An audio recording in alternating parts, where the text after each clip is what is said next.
রাত তখন আনুমানিক 10টা। জাপানের একটি ছোট্ট শহরের নির্জন রাস্তায় জ্যাক তখন একা তার বন্ধুর বার্থডে পার্টি থেকে হেঁটে বাড়ি ফিরছে। হঠাৎ তার সামনে একটি যুবতী মেয়ে এসে দাঁড়ালো। জ্যাক এদিক ওদিক তাকিয়ে বুঝতে পারল না যে মেয়েটি কোথা থেকে আসলো। জ্যাক খুব ভয় পেয়ে মেয়েটির দিকে তাকিয়ে রইল।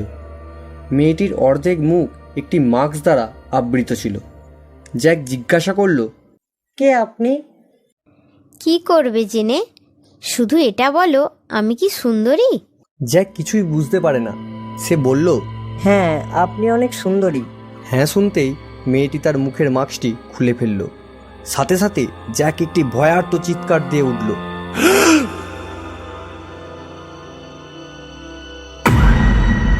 মেয়েটি ঠোঁটের দুই পাশ কান পর্যন্ত কাটা, যেন কোনো ধারালো ছুরি দিয়ে কেউ ইচ্ছা করে কেটে দিয়েছে। এবার বলো, আমি কি এখনো সুন্দরী?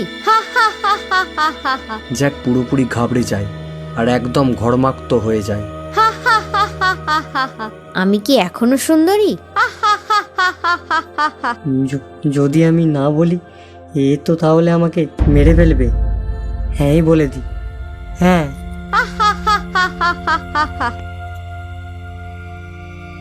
সেই মেয়েটির হাত হঠাৎ পেছন দিকে মুড়ে যায়।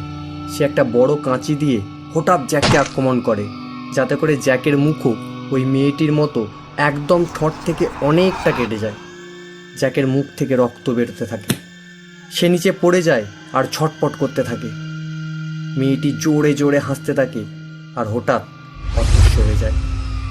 অনেক রাত হবার পরেও জ্যাক ফিরছে না দেখে জ্যাকের বাবা মা তাকে খুঁজতে শুরু করে। অনেকক্ষণ খোঁজাখুঁজির পর তারা জ্যাককে রাস্তার ধারে পড়ে থাকতে দেখে। জ্যাক, জ্যাক, তোমার কি হয়েছে? ঘাবড়িও না, আমরা ওকে এক্ষুনি হাসপাতাল নিয়ে যাব। কিন্তু অনেক বেশি রক্তক্ষরণের জন্য জ্যাক মারা যায়। কিছুক্ষণের মধ্যেই পুলিশ আসে আর তারা তাদের মতো ইনভেস্টিগেশন শুরু করে দেয়। কিছুদিনের মধ্যেই আরও বেশ কিছু লাশ পাওয়া গেল, যাদেরকে একইভাবে মুখ কেটে হত্যা করা হয়েছে। জাপানে তখন এই খুনগুলোর ব্যাপারে সকলেই জেনে গেছে। সকলেই তাদের ছেলে মেয়েদের স্কুলে পাঠানো বন্ধ করে দেয়, এমনকি তাদের খেলার মাঠে পর্যন্ত যেতে দিত না। সকলের মনে তখন কেবলমাত্র ওই মাস্ক পরা মেয়েটার জন্য ভয় ছিল।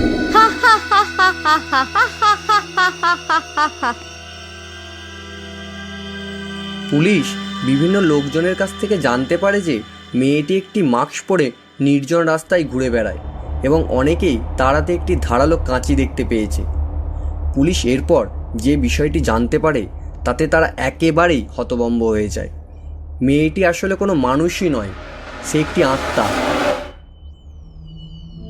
প্রায় 800 থেকে 1200 বছর আগে জাপানের ছোট্ট একটি গ্রামে বসবাস করত কুচিসাকি ওনা নামের একটি মেয়ে। গ্রামের সকলেই ওই মেয়েটিকে চিনত তার অপরূপ সৌন্দর্যের জন্য, আর এই সৌন্দর্যের জন্য তার অহংকার বেড়ে যায়। সে গ্রামের সকলকে প্রশ্ন করত, আমাকে কি সুন্দর দেখাচ্ছে? আর সকলেই হ্যাঁ জবাব দিত। আর এই হ্যাঁ শুনতেই কুচিসাকি ওনার খুব ভালো লাগতো। কুচিসাকি ওনার বিয়ে হয় এক যোদ্ধার সাথে।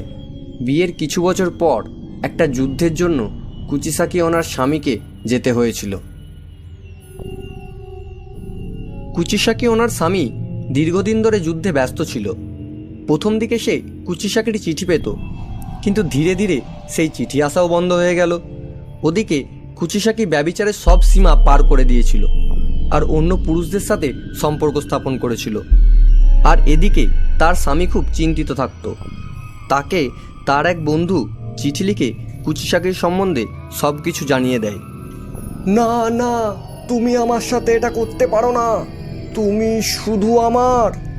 কিছুদিন পরে সে বাড়ি ফিরে আসে আর এসে দেখে যে তার বউয়ের সাথে অন্য এক পুরুষও সেখানে আছে। এটা কে আর আমাদের ঘরে কি করছে? আমি তোমাকে কত বিশ্বাস করতাম, আমার বন্ধু আমাকে ঠিকই বলেছিল। এটা বলে সে ঘরে যে লোকটা ছিল তাকে সে মেরে দেয়। তারপর ধীরে ধীরে সে কুচিসাকির দিকে এগিয়ে যায়। না, কি করছো? আগে এগিয়েও না। আগে যেতে যেতেই সে হাতিয়ার বের করে। তোমার নিজের সৌন্দর্য নিয়ে খুব অহংকার, তাই না? দুনিয়ার সব থেকে সুন্দরী মহিলা তুমি। এই নাও। আর রেগে গিয়ে সে এগোতে এগোতে কুচিশাকির মুখে আঘাত করে আর তার মুখ ঠোঁট থেকে অনেকটা কেটে দেয়।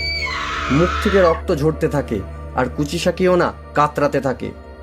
আর তার স্বামী তার সামনে একটা আয়না ধরে জিজ্ঞাসা করে, এখনো কি তোমাকে সুন্দর লাগছে?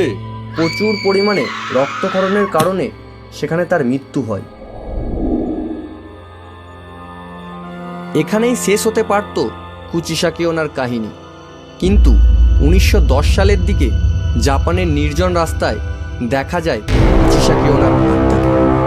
তখন জাপানের লোকজনের কাছে ভয় ও আতঙ্কের এক নাম ছিল কুচিশাকি ওনা। তার সাথে কারো দেখা হলে সে একটি প্রশ্ন করত, আমাকে কি সুন্দর দেখাচ্ছে? যদি উত্তর হয় না, তবে কুচিশাকি ওনা কোনো কিছু না ভেবেই আপনাকে হত্যা করবে। আর যদি উত্তর হয় হ্যাঁ, তবে কুচিশাকি ওনা তার মাস্ক খুলে আবারও প্রশ্ন করবে, এখনো কি আমাকে সুন্দর দেখাচ্ছে? যদি উত্তর হয় না, তবে কুচিশাকি ওনা আপনাকে হত্যা করবে। আর যদি উত্তর হয় হ্যাঁ, তবে কুচিশাকি ওনা ধারালো কাঁচি দিয়ে ঠিক তার মতো করে ঠোঁটের দুই পাশ কেটে দিবে, যার ফলে প্রচুর রক্তক্ষরণে মৃত্যু হবে।